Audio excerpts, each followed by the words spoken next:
Testing, 1, 2, 3, testing.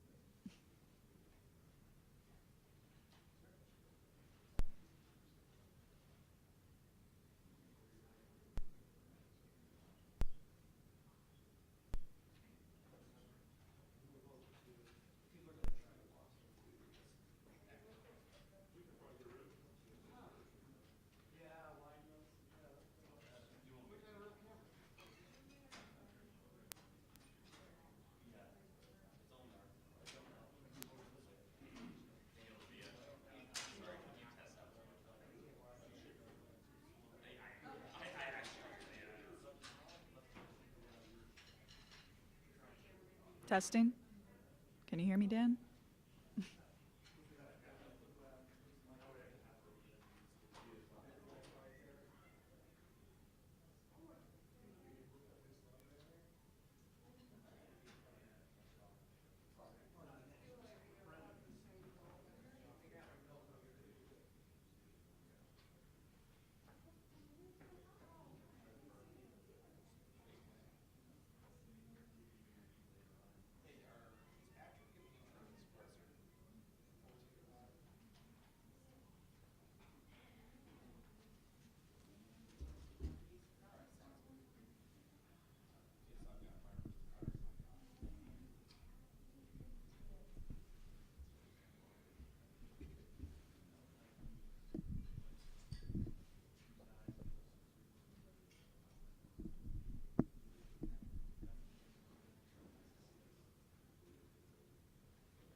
has confirmed so far. The first shots were fired just before midnight last night.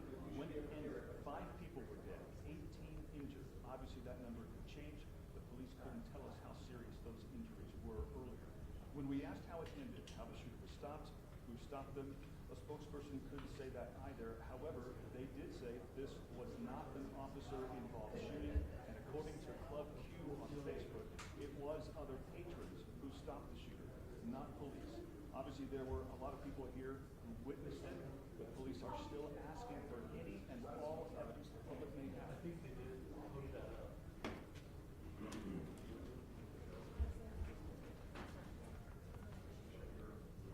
All right, I don't think you're hearing what you're supposed to hear, but they're basically asking if anyone had cell phone video, if they were driving by and have dash cam video, if they were at the club. Then they want to hear from you as soon as possible, and it's all part of the ongoing case. Well, we are just moments away from hearing from, we know the police department.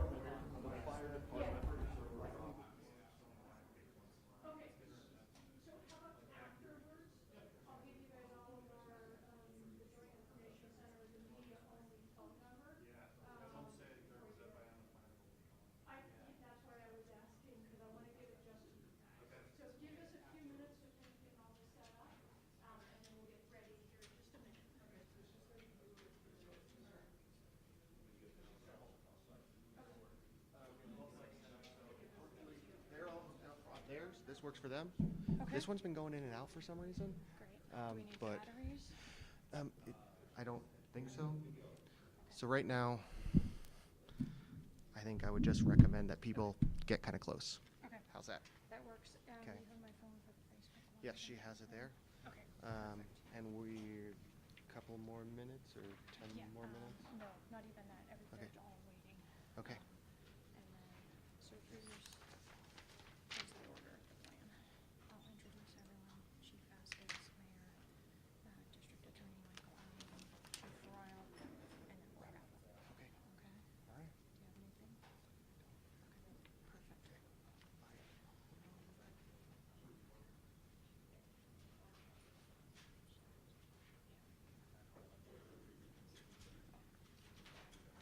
Yeah, no, she typed. Oh, yeah, no. I did that on this morning. Right,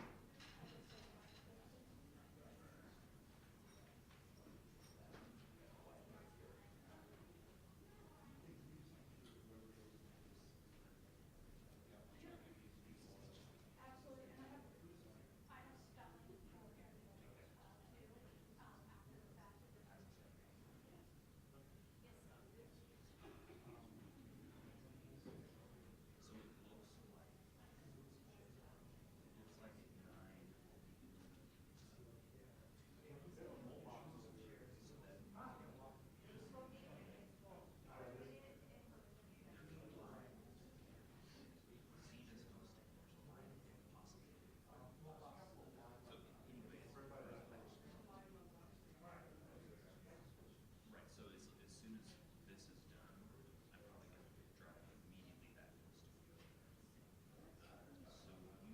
So you know, in case Abigail, in fact, is also on this, and she's on the call,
Thank you, everybody, for coming.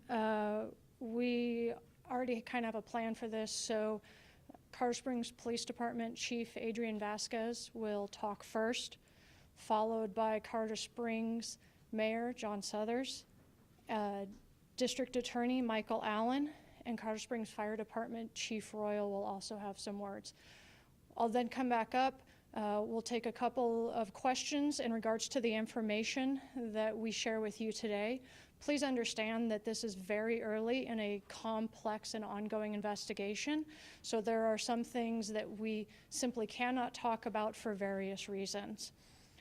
There were some questions that I was asked earlier this morning when we did our initial briefing on scene. I wanted to provide some of that information to you guys now.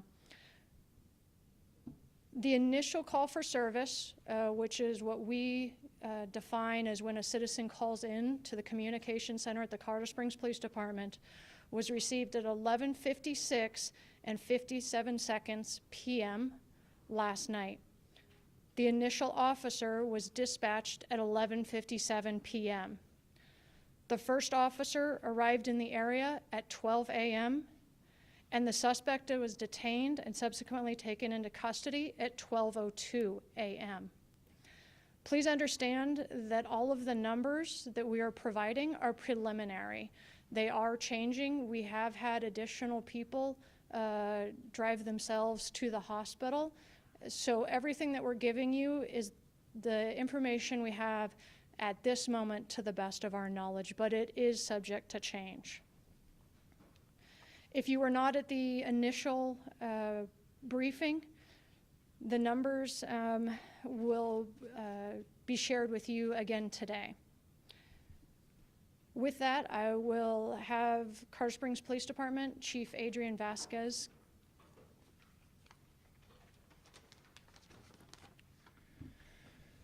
Well, good morning, everybody. Thank you for being here on this tragic day. I want to first express my condolences to those families who have lost the loved ones during this tragic event, and to those that were injured today during this tragic shooting. I want every citizen in our city to know that the men and women of the Colorado Springs Police Department stand with you during this tragedy. We are working tirelessly to ensure that justice for the victims in this senseless and evil shooting is given. Club Q is a safe haven for our LGBTQ citizens. Every citizen has the right to feel safe and secure in our city, to go about our beautiful city without fear of being harmed or treated poorly. I'm so terribly saddened and heartbroken.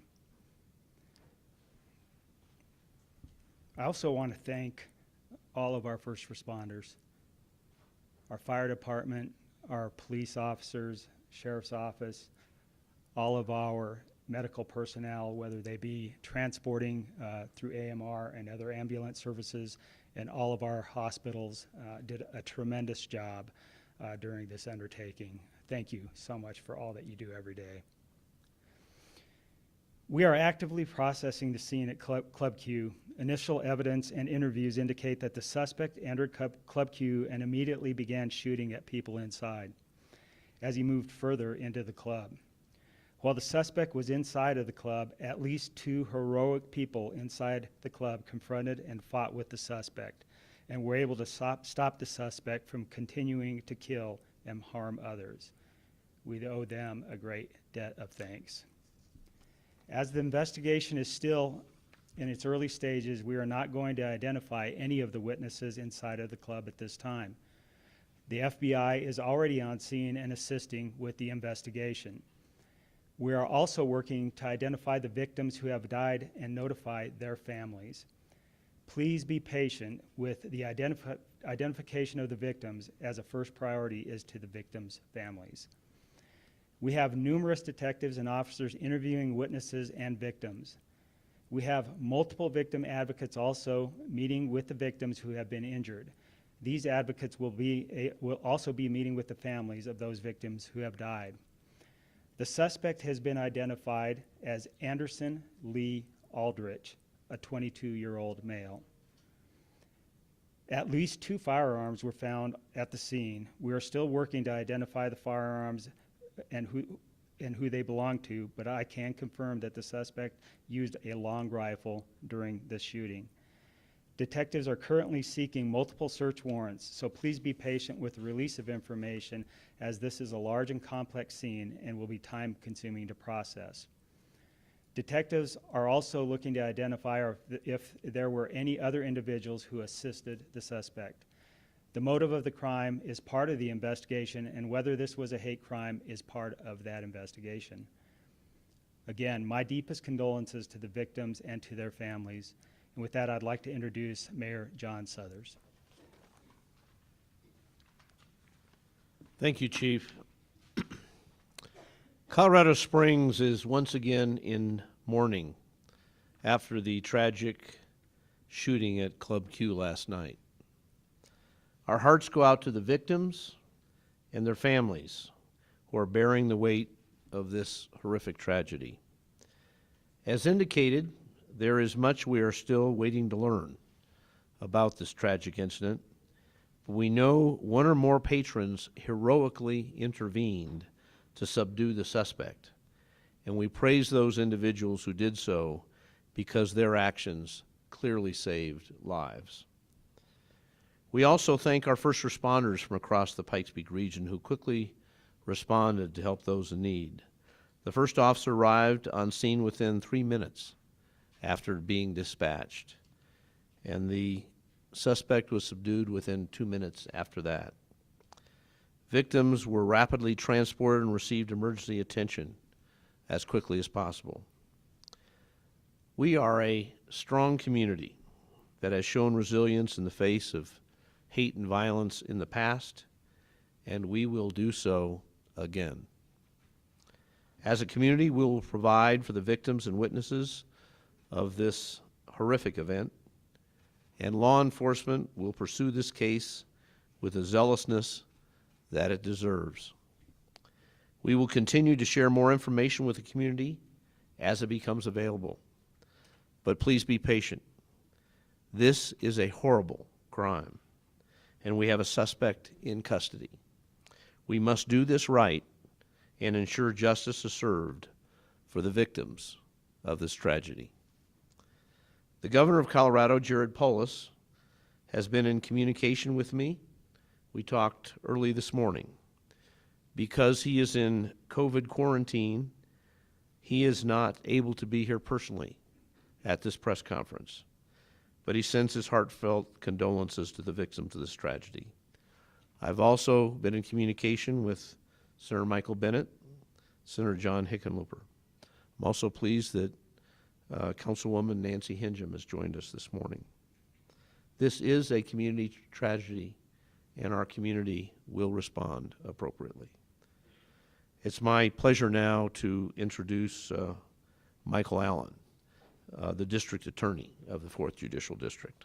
Michael? Thank you, Mayor. Good morning. My name is Michael Allen. I'm the District Attorney for the 4th Judicial District. This is a tragic day for our community, and we stand in solidarity with the victims and their family members as we make sense out of a senseless crime.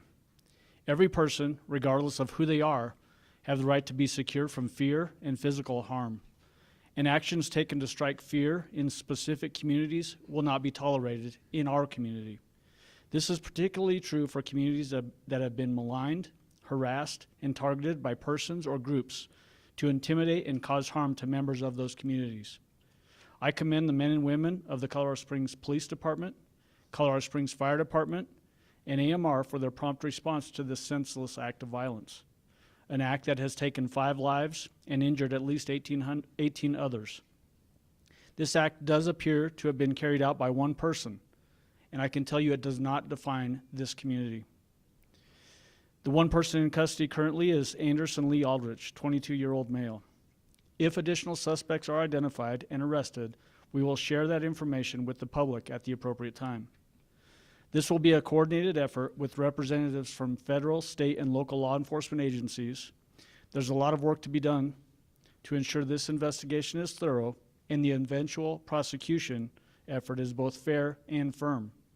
We will work closely with our law enforcement partners and the victims of this crime and their family members to achieve justice in this case. I can promise you that the DA's office will put together a strong team, and we will work tirelessly to achieve justice on their behalf. At this stage, the DA's office is serving in a support role as the investigation unfolds. In the coming days, the case will be transferred officially to our office, and we will work closely with CSPD to determine the appropriate level of charges for all identified suspects. There's obviously a natural tension in cases that receive intense public interest for information, while also recognizing the need for a fair judicial process. Investigative agencies and my office will share only certain allowable information during the investigation and subsequent prosecution effort, while also being diligent in answering the need for information by this community. I want to reassure the community that there is no ongoing threat that we are aware of, and that we will put every effort into holding any perpetrators involved with this horrific act accountable. At this point, I would be glad to introduce Colorado Springs Fire Department Chief Randy Royal. Thank you. Again, I'd like to echo the fact that this was a sad night and a terrible day for our community. I do want to give a shout out and thanks to the police department for their actions. We have a great working relationship with them. but their actions directly made an impact on saving lives. And part of that was we have direct communications with the CSPD when we're on those scenes. And as soon as they had the suspect in custody, we were able to move our folks in there, our paramedics and firefighters, to start triaging and treating patients. We did not do it alone. An event like this takes the whole community, and we additionally used some regional partners. We had transports from American Medical Response, from CSFD units, from county units, which included Monument, Falcon, Fountain, and security ambulances as well. And they also helped us cover the rest of the city while this event was going on. Additionally, there were a few police cruisers that transported patients. And this is all to the benefit of the survivability of the men and women that we were working on. With those patients, we dispersed them to 3 different hospitals. Penrose Hospital received 7 of the patients. Memorial Central received 10, and Memorial North received 2. Our units were dispatched about 7 minutes, or arrived on scene about 7 minutes after notification. And again, with the Colorado Springs Police Department subduing the victim quickly and getting him cleared for us to come in a lot of circumstances like this, it would have been probably twice as long for us to get in there and start treating. And this one is as soon as we were on scene, we were able to move in there. Thank you again for the time.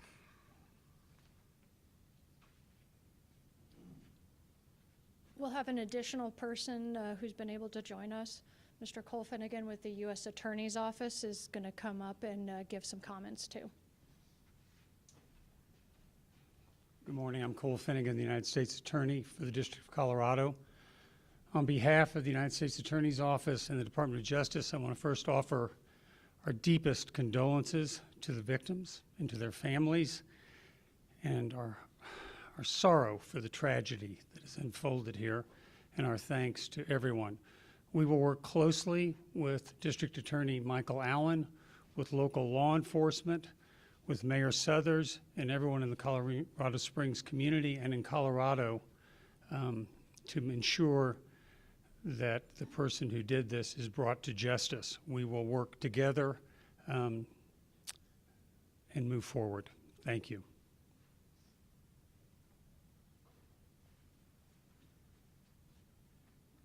So at this time, we'll take questions. I would also like to acknowledge that FBI ASAC, Leonard Carollo, is here, as well as representatives from Penrose Hospital, if there are questions that would be specifically and best answered by them.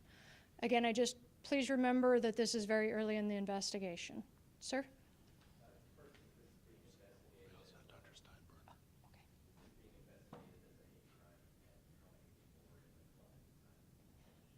So the question was, is this being investigated as a hate crime, and how many people were in the club at the time of the shooting? Both of those are part of the investigation. With it being so early, we're not at a point where we can label this investigation as that.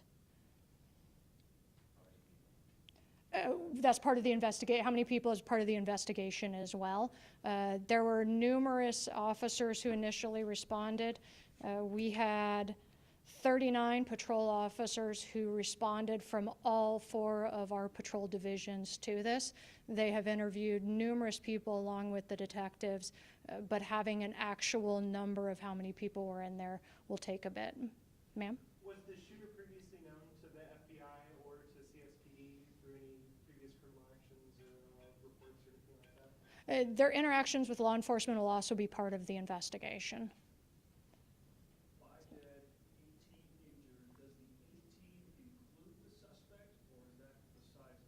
It does not. We separate the suspect from the victims who are injured. Could you describe the suspect's situation right now, the nature of his injuries, and at what point he's released from the hospital? So when he would be released is a medical decision. That wouldn't be proper for me to speculate on when the doctors will make that decision. And then your second question, repeat for me?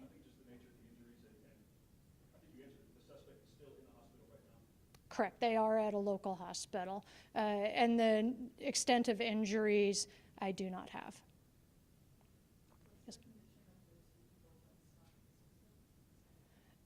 or if they were injured.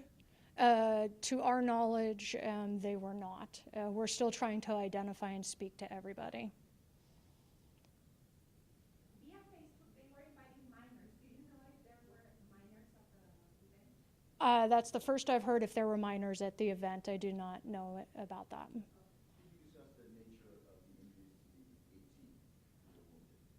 Yes. Well, sir, would you like to come up for Penrose and speak to them? And then we also have somebody to be able to speak from UC Health Memorial Hospital, Dr. Steinbrenner.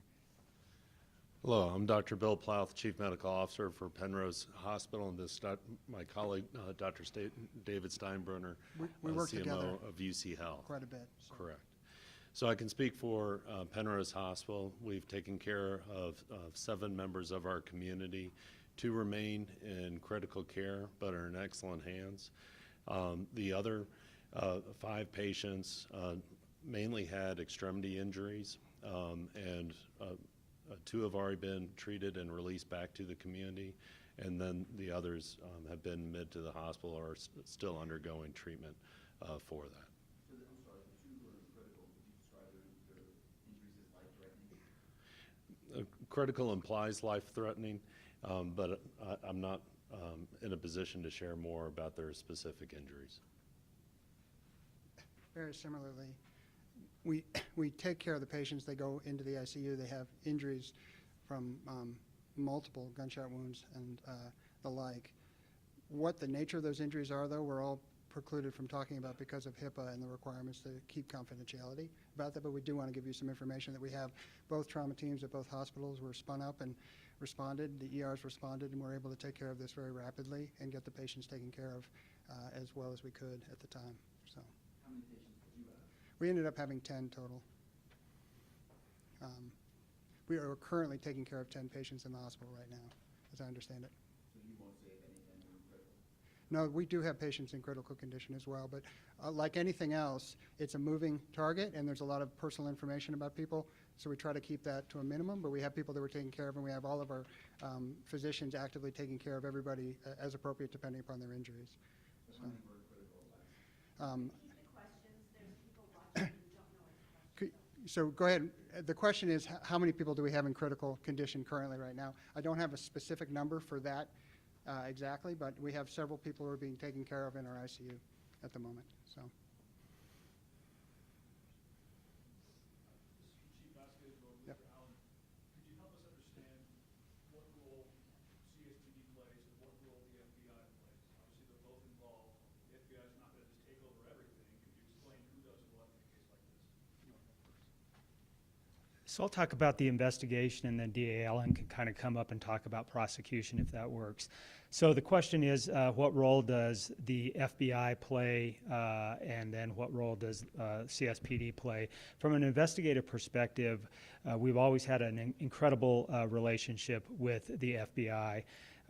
We have a lot of resources that bring to bear for the investigation, so our detectives from our violent crimes unit, our homicide unit, will take on the lead role from the investigative process. However, the FBI also has a tremendous amount of resources in investigation as well as crime scene processing, as an example. So we will come together, work together, and process the scene and just utilize both resources. However, CSPD is the lead from an investigative perspective, and then DA Allen can speak on prosecution. So it's always fantastic that we have a really good relationship with our federal partners, both Cole Finnegan's office and the FBI. It is fairly routine that if there are any FBI agents involved in the investigative process, they will serve as witnesses in the state prosecution. And I can tell you that we have a strong interest in prosecuting this case in the community. It's important that this community see that this perpetrator is held accountable appropriately for his actions. It's also worth noting, though, that everybody that's charged with crimes, as will happen in this case, is presumed to be innocent until proven guilty beyond a reasonable doubt. It's always important to include that caveat. There was a previous question about hate crimes investigation aspect. This will be investigated and is being investigated in that lens. But I can tell you that the current bias-motivated crime statute in the state of Colorado provide some elevation, but will not elevate beyond what will likely be charges in this case, which will likely include first-degree murder, extreme indifference murder, those types of charges, which are all Class 1 felony murder charges. So the bias-motivated crime statute doesn't really come into play in this case because it doesn't elevate it beyond what we have as the very top-level charges. As to your question, though, about the federal involvement, I hope that answered your question. Chief Vasquez, so there was an Anderson Lee Aldrich involved in a bomb threat in the Lorson Ranch neighborhood in 2021. Do you know if this is the same individual, and could you spell the individual's full name? So our investigators, our detectives are looking into the history of Mr. Aldrich at this point in time. However, I don't have that information with me. His full name is, let me find it in my notes here.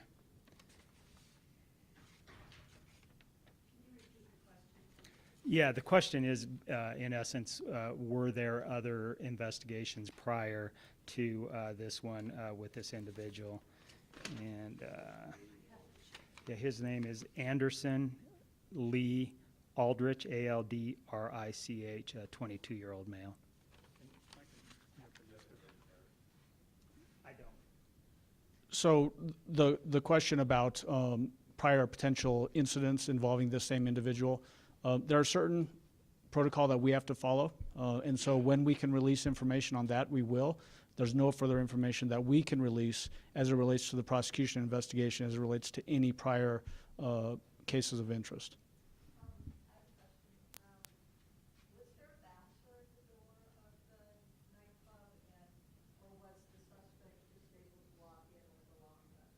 The question was was there a bouncer at the door or some type of security at the door? That'll be part of the investigation.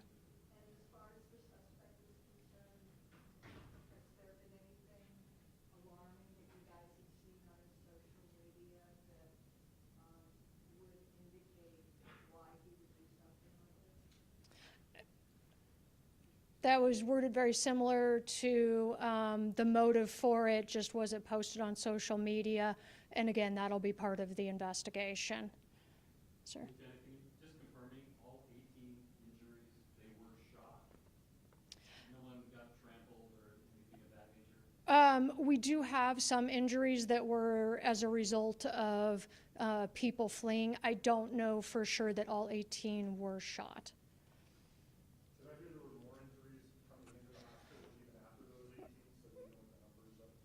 We have had more walk-in to the hospitals. Right now, the number is 18. As we progress, and if those numbers change, we'll get those to you.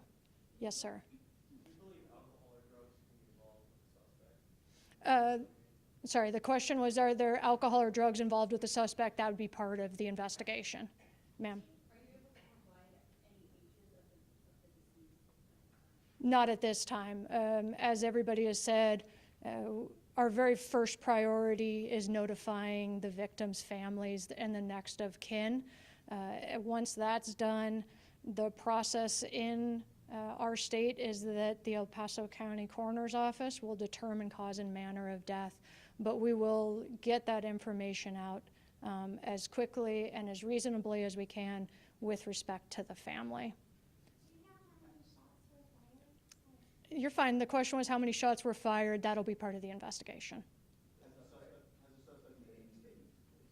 That would not be something that we would be at liberty to say at this point in time, but it is part of the investigation, is any statements that the suspect or any witnesses say. Yes, sir.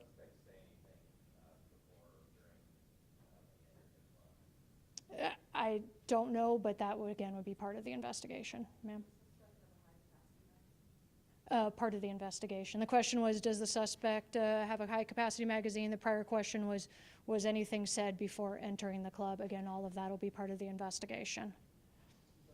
Chief Royal's number's correct. I think there were 19 transported, but 18 survivors, which is why at least one died in the hospital. Can you clarify how many were pronounced at the scene and how many might have died in the hospital?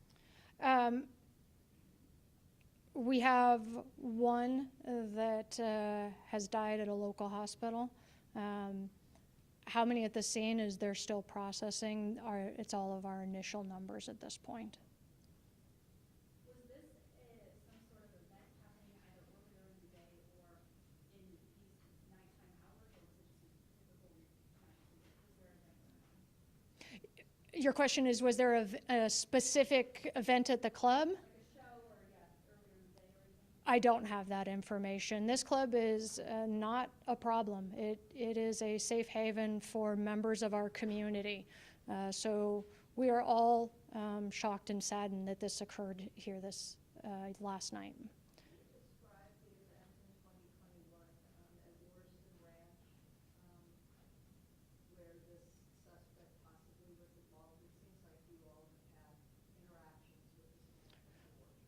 So I believe DA Michael Allen already addressed any prior or past contact with law enforcement, and as I said, all of that's part of the investigation. Anything else specific to what we've shared today? So if you can please follow our Twitter account, we will be sending out the next time we're going to have updated information, and if that's going to be released through a press conference or through a news release. For everybody, I will also get you names and spellings of all the speakers that were here today. Thank you.